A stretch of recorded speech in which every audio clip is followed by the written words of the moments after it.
Hi, this is Rob Roth. I'm standing in what used to be CBGBs, now the John Varvatos Bowery NYC store. This is about my book, The Art of Classic Rock, which is coming out from HarperCollins. There are more of my posters on the walls here than I've ever seen at any one time. They would never fit into my apartment, so it's really kind of cool for me to see them all up in one place. So here's a giant wall of Stone stuff. My favorites: 5 Rolling Stones Some Girls London bus posters. Really hard to find, unbelievable. It took me a long time, but the whole set is really, really cool. It's from 1978. Here's another one of my favorite Stones posters. It's only rock and roll, but I like it. The art is by a Belgian artist named Guy PR. It's Mick Jagger with a pen sticking into his heart, spilling blood all over the stage. I think it's just a fantastic graphic. Led Zeppelin had relatively few albums compared to the Rolling Stones, so there's less art, but it is pretty fantastic. This was shot on St. Mark's Place here in New York City, where I'm from, and it's a very famous building now because of this album cover. And I'd never seen another copy of this poster anywhere else. I'm sure they exist somewhere. I've just never seen one for sale. I've never seen one at an auction. I've never seen one anywhere.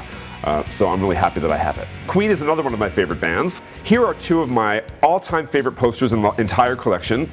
Queen News of the World. It's a match set of posters.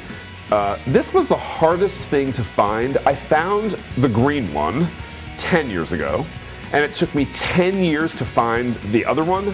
I knew it existed. I'd seen, I had a sticker set of the 2 posters, so I knew that they were a matched pair, and it took me 10 years to find it, and it was one day, 4 o'clock in the morning on eBay, boom, it showed up. You know, I almost had a heart attack. People ask me all the time, so how much is all this stuff worth? You have 4,500 pieces in your collection. You know, I have no idea how much it's worth. And I have no idea how much money I spent on it collecting it. I don't keep track of that. It's not the point. The point is to preserve all this beautiful, beautiful artwork. One of the really cool things about collecting all this stuff is that I've gotten to meet a lot of the artists and a lot of the bands and also the artists that create the artwork. So that's another benefit of this geek collection of mine. So that was a tour of my collection. The book is called The Art of Classic Rock. I'm very, very glad that HarperCollins has published this book because all this artwork is a dying or dead art form. Promotional posters, mobiles, stand-up displays, all these things are not made anymore. There are no record stores. And so what was very big in the 70s and 80s is now gone.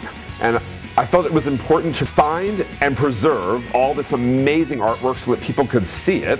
I grew up loving these bands, loving the music, and the visual component of their work was very important to me.